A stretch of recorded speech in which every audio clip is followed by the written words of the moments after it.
ভুল গল্প। রামবাবু লোকটি যেমন কৃপণ, তাঁর প্রতিবেশী বৃন্দাবনচন্দ্রের আবার তেমনি হাত খোলা। দুজনের বহুকালের বন্ধুতা, অথচ কি চেহারায় কি স্বভাব প্রকৃতিতে কোথাও দুজনের মিল নেই। বৃন্দাবন বেটেখাটো গোলগাল গোছের মানুষ, তাঁর মাথা ভরা টাক, গোঁফ দাড়ি সব কামানো।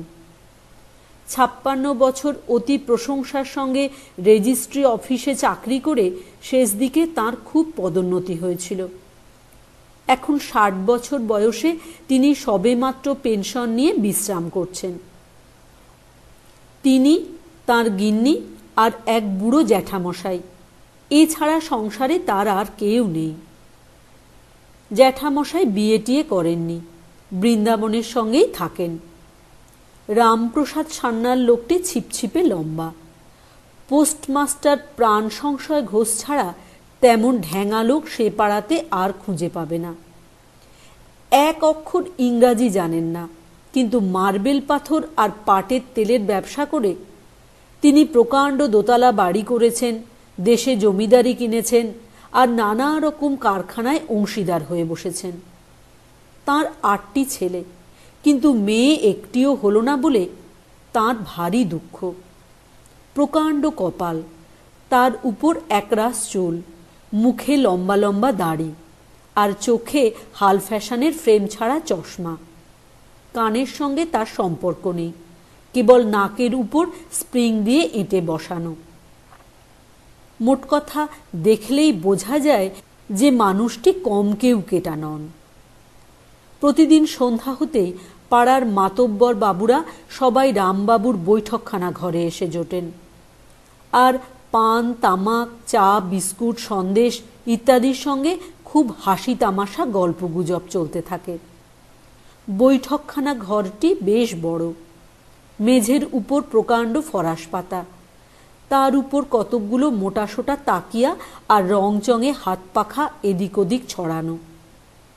এছাড়া ঘরের মধ্যে কোথাও চেয়ার টেবিল বা কোনো রকম আসবাবপত্র একেবারেই নেই। পোস্টমাস্টার বাবু, হরিহর ডাক্তার, যতীন রায় হেডমাস্টার, ইন্সপেক্টর বাঁড়ুজ্জে প্রভৃতি অনেকেই সেখানে প্রায় প্রতিদিন আসেন। বৃন্দাবন বসু বড় লাজুক লোক। প্রথম প্রথম সেদিকে বড় একটা ঘেঁষতেন না। সে পাড়ায় তিনি সবে নতুন এসেছেন, কারো সঙ্গে আলাপ পরিচয় নেই, খালি পোস্টমাস্টার বাবুর সঙ্গে একটু জানাশোনা। যা হোক, পোস্টমাস্টার বাবু নাছোড় বান্দা লোক। তিনি বড়দিনে ছুটির মধ্যে এক রবিবার একরকম জোর করেই তাঁকে রামবাবুর বাড়ি নিয়ে গিয়ে হাজির করলেন। প্রথম দিনের পরিচয়ে দুজনের আলাপ এমন জমে উঠল যে তারপর থেকে রামবাবুর বৈঠকে যাবার জন্য বৃন্দাবনচন্দ্রকে আর কোনো তাগিদ দেওয়ার দরকার হতো না। এই ঘটনার 7 দিন পরে একদিন রামবাবুর বৈঠক খুব জমেছে। মানুষকে চিনতে না পারার দরুন কত সময়ে কত অদ্ভুত ভুল হয়, তাই নিয়ে বেশ কথাবার্তা চলছে। মানুষকে চিনতে না পারার দরুন কত সময়ে কত অদ্ভুত ভুল হয়, তাই নিয়ে বেশ কথাবার্তা চলছে। হরিহরবাবু বললেন, আমি একবার যা ফ্যাসাদে পড়েছিলাম সে বোধহয় আপনাদের বলিনি। সে প্রায় 20 বছরের কথা। একদিন সন্ধ্যার সময় খাওয়া দাওয়া সেরে একটু শিগগির ঘুমোবো ভাবছি। এমন সময় আমার ডিসপেন্সারি চাকরটা এসে খবর দিল প্রমথবাবু এসেছেন। প্রমথ মিত্তির তখন তার মাথার ব্যারামের জন্য আমাকে দিয়ে চিকিৎসা করাতো। সেদিন কথা ছিল আমি তার জন্য একটা মিক্সচার তৈরি করে রাখব, সে সন্ধ্যার সময় সেটা নিয়ে যাবে। তাই চাকর এসে খবর দিতেই আমি ওষুধের শিশিটা তার হাতে দিয়ে সেই সঙ্গে একটা কাগজে লিখে দিলাম, ওষুধটা এখুনি 1 দাগ খাবেন। দুর্বল মস্তিষ্কের পক্ষে কোনো রকম মানসিক পরিশ্রম বা উত্তেজনা ভালো নয়, এ কথা সর্বদা মনে রাখবেন। তাহলেই আপনার মাথার ব্যারাম শিগগির সারবে। মিনিট খানেক যেতে না যেতেই চাকরটা ঘুরে এসে খবর দিল যে বাবুটি চিঠি পড়ে বেজায় খাপ্পা হয়েছেন এবং দাওয়াইয়ের শিশিটি ভেঙে আমায় গাল দিতে দিতে প্রস্থান করেছেন। শুনে তো আমার চক্ষু স্থির। যা হোক, ব্যাপারটা পরিষ্কার হতে বেশি দেরি হলো না। একটু সন্ধান করতেই বোঝা গেল যে লোকটি মোটেই প্রমথ মিত্তির নন, আমারই মামা শ্বশুর, বাঁশবেড়ের প্রমথ নন্দী। যেরকম বদমেজাজি লোক, সেই রাত্রেই আমায় ছুটতে হলো বুড়োর তোয়াজ করবার জন্য। বুড়ো কি সহজে ঠান্ডা হয়? তাকে অপমান করা বা তাঁর সঙ্গে ইয়ার্কি করা যে আমার মোটেই অভিপ্রায় ছিল না, এবং ওষুধটা কিংবা চিঠিটা যে তাঁর জন্য দেওয়া হয়নি, এই সহজ কথাটি তার মাথায় ঢোকাতে প্রায় 2 ঘন্টা সময় লেগেছিল। এদিকে বাসায় ফিরে শুনি প্রমথ মিত্তির এসে তার ওষুধ তৈরি না পেয়ে খুব বিরক্ত হয়ে চলে গেছে। পরদিন সকালে আবার তাকে বুঝিয়ে সুঝিয়ে ঠান্ডা করি। এই গল্প শুনে ইন্সপেক্টর বাবু বললেন, আপনার তো মশাই অল্পের উপর দিয়ে গেল। আমার ওই রকম একটা ভুলের দরুন চাকরি নিয়ে টানাটানি পড়েছিল। সেও বহুদিনের কথা। তখন আমি সবেমাত্র পুলিশের চাকরি নিয়েছি। ঘোষপুরের বাজার নিয়ে সে সময়ে সুদাস মণ্ডলের সঙ্গে রায়বাবুদের খুব ঝগড়া চলছে। একদিন বিকেলে খবর পাওয়া গেল আজ সন্ধ্যার পর সুদাস লাঠিয়াল নিয়ে বাজার দখল করতে আসবে। ইন্সপেক্টর যোগিনবাবুর হুকুমে আমি 6 জন কনস্টেবল নিয়ে সন্ধ্যার কাছাকাছি ঘোষপুরে গিয়ে উপস্থিত হলাম। বেশিক্ষণ অপেক্ষা করতে হলো না। সন্ধ্যার একটু পরেই দেখলাম নদীর দিক থেকে কিসের আলো আসছে। মনে হচ্ছে কারা যেন কাঁঠাল তলায় বসে বিশ্রাম করছে। ব্যাপার কি দেখবার জন্য আমি খুব সাবধানে একটা ঝোপের আড়াল পর্যন্ত এগিয়ে গেলাম। গিয়ে দেখি একটা মশালের ঝাপসা আলোয় লাঠি হাতে কয়েকটা লোক বসে আছে, আর এক পালকির আড়ালে 2 জন লোক কথাবার্তা বলছে। কান পেতে শুনলাম একজন বলল, সুদাসদা, কত দূর এলাম? উত্তর হলো, এই তো ঘোষপুরের বাজার দেখা যাচ্ছে। অমনি আর কথা নেই। আমি জোরে শীষ দিতেই সঙ্গের পুলিশগুলো মার মার করে তেড়ে এসেছে। পুলিশের সাড়া পাবা মাত্র সুদাসের লোকগুলো বাপরে মারে করে কে যে কোথায় সরে পড়ল তা আর ধরতেই পারা গেল না। কিন্তু পালকির কাছে যে 2টো লোক ছিল তারা খুব সহজেই ধরা পড়ে গেল। তাদের একজনের বয়স অল্প, চেহারাটা গোয়ার গোবিন্দ গোছের। বুঝলাম এই সুদাস মণ্ডল। সে আমায় তেড়ে কি যেন বলতে উঠেছিল। আমি এক ধমক লাগিয়ে বললাম, হাতে হাতে ধরা পড়েছ বাপু, এখন রোখ করে কোনো লাভ নেই। কিছু বলবার থাকে তো থানায় গিয়ে বলো। শুনে তার সঙ্গের বুড়ো লোকটা ভেউ ভেউ করে কেঁদে উঠে খানিকক্ষণ অনর্গল কি যে বকে গেল আমি তার কিছুই বুঝলাম না।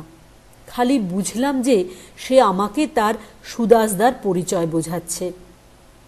আমি বললাম, অত পরিচয় শুনবার আমার দরকার নেই, আসল পরিচয়টা আজ ভালো রকমই পেয়েছি। তারপর তাদের হাতকড়া পরিয়ে মহা ফুর্তিতে তো থানায় এনে হাজির করা গেল। তারপর মশাই যা কাণ্ড! হেড ইন্সপেক্টর যতীনবাবু রাগে আগুনের মতো লাল হয়ে টেবিল থাপড়িয়ে দোয়াত উল্টিয়ে কাগজ কলম ছুঁড়ে আমায় খুব সহজেই বুঝিয়ে দিলেন যে আমি একটা আস্ত রকমের হস্তি মূর্খ ও অর্বাচীন পাঁঠা।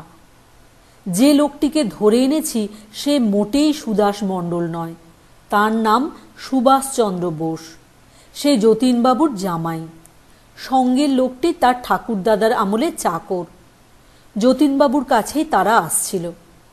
আমার বুদ্ধিটা হাঁ করা বোয়াল মাছের মতো না হলে আমি সুভাষ শুনতে কখনোই সুদাম শুনতাম না, ইত্যাদি। অনেক কষ্টে অনেক খোসামুদি করে অনেক হাতে পায়ে ধরে সে যাত্রায় চাকরিটা বজায় রাখতে হয়েছিল। ইন্সপেক্টরের গল্প শেষ হতেই বৃন্দাবনচন্দ্র টিকি দুলিয়ে বললেন, আপনাদের গল্প শুনে আমারও একটা গল্প মনে পড়ে গেল। সেও ওই রকম উদর বোঝা বুদোর ঘাড়ে গোছের গল্প। তবে ভুলটা আমি নিজে করিনি, করেছিল আমার ভাইপো, সেই যে ছোকরাটি এখন মেডিকেল কলেজে পড়ে। একদিন সন্ধ্যার সময় ঘরের মধ্যে বসে আছি। ঘরেও বাতি জ্বালা হয়নি, বাইরেও বেশ অন্ধকার, খালি সরু নখের মতো একটুখানি চাঁদ সবেমাত্র পূব দিকে উঁকি দিয়েছে। এমন সময় মনে হলো যেন একটা মানুষ দেয়াল বেয়ে বেয়ে বাড়ির ছাদের উপর উঠছে। বৃন্দাবনবাবু সবে এইটুকু বলেছেন, এমন সময় বারান্দায় কে ডাক দিল, বাবু, টেলিগ্রাম। রামবাবু তাড়াতাড়ি উঠে গিয়ে টেলিগ্রামখানা নিয়ে আসলেন। তারপর চোখে চশমাটি কপালে তুলে টেলিগ্রামখানা খুলে পড়তে লাগলেন। পড়তে পড়তে তাঁর চোখ ক্রমেই গোল হয়ে উঠছে দেখে ডাক্তারবাবু জিজ্ঞেস করলেন, কি ব্যাপারখানা কি? রামবাবু ধপাস করে সোফার উপর বসে পড়ে বললেন, এই দেখুন না, দেশ থেকে পরেশ টেলিগ্রাম করেছে, serious accident, come home immediately, অর্থাৎ গুরুতর দুর্ঘটনা, শীঘ্র বাড়ি আসুন। রামবাবুর 3 ছেলে কয়দিন হলো পুজোর ছুটিতে দেশে গিয়েছে, আর একটি মামা বাড়িতে আছে, আর বাকি 3টে মায়ের কাছে বাড়িতেই রয়েছে। রামবাবু বললেন, এত লোক থাকতে পরেশ ছোকরাটাকে দিয়েই বা টেলিগ্রাম করাতে গেল কেন? 2 পয়সা খরচ করে বড়রা কেউ একটু ভালো করে গুছিয়ে টেলিগ্রাম করলেই পারত। এখন কি যে করি? আজ বৃহস্পতিবার, এ সময় রওনাই বা হই কেমন করে, কিছুই তো বুঝতে পারছি না। তিনি চাকরকে ডেকে 3 তলার বড় ঘর থেকে তার কলমটা আনতে বললেন, আর বললেন, একটা টেলিগ্রাম করে দেখা যাক কি জবাব আসে। এই বলে তিনি আবার টেলিগ্রামখানা পড়তে লাগলেন। গল্পগুজব তো চুলোয় গেল, সবাই মিলে ভাবতে বসলো এখন কি করা যায়। এমন সময় রামবাবু হঠাৎ বলে উঠলেন, ও কি, এ কার টেলিগ্রাম? এ তো দেখছি রমাপদ সেন লেখা। আমার কি যে চোখ হয়েছে, আমি পড়ছি রমাপ্রসাদ সান্যাল। বলতেই পোস্টমাস্টার প্রিয়শঙ্করবাবু বলে উঠলেন, ও রমাপদ, যে ওপাড়ার গুপিবাবুর ভাই। আমি জানি তার শ্বশুরের নাম পরেশনাথ কি যেন। তখন খুব একটা হাসির ধুম পড়ে গেল। রামবাবু বললেন, দেখলেন মশাই পিয়ন বেটার কাণ্ড, এক ভুল টেলিগ্রাম দিয়ে আমায় মেরেছিল আর কি। একই বুড়ো বয়স, তাতে আবার জানেন তো আমার হার্টের ব্যারাম আছে। হেডমাস্টার যতীনবাবু হেসে বললেন, আপনি আবার এর মধ্যে বুড়ো হলেন কি করে? রামবাবু বললেন, বিলক্ষণ, এ পাড়ায় আমার মতন বুড়ো আর কটি খুঁজে পান দেখুন তো। এই আষাঢ় মাসে আমি 60-এর কোঠায় পা দিয়েছি। বৃন্দাবনবাবু বললেন, তাহলে আমার জ্যাঠামশাইয়ের কাছে আপনার হার মানতে হলো। তাঁর বয়স 69। ডাক্তারবাবু বললেন, আমারও বড় কম হয়নি, 64 পার হয়ে গিয়েছে। কিন্তু এ পাড়ায় বয়সের জন্য যদি প্রাইজ দিতে হয়, তাহলে ভোলানাথের বাপকেই দেওয়া উচিত। তার নাকি এখন 78 বছর চলেছে। এই রকম বাজে কথা চলছে। এমন সময় বড় বড় বারকোষের উপর থালা সাজিয়ে রামবাবুর 3টে চাকর খাবার নিয়ে হাজির। কচুরি, নিমকি, সন্দেশ থেকে পিঠে পায়েস পর্যন্ত প্রায় 12-14 রকমের খাবার। ডাক্তার বললেন, বাপরে, এ যে বিরাট আয়োজন, ব্যাপারখানা কি?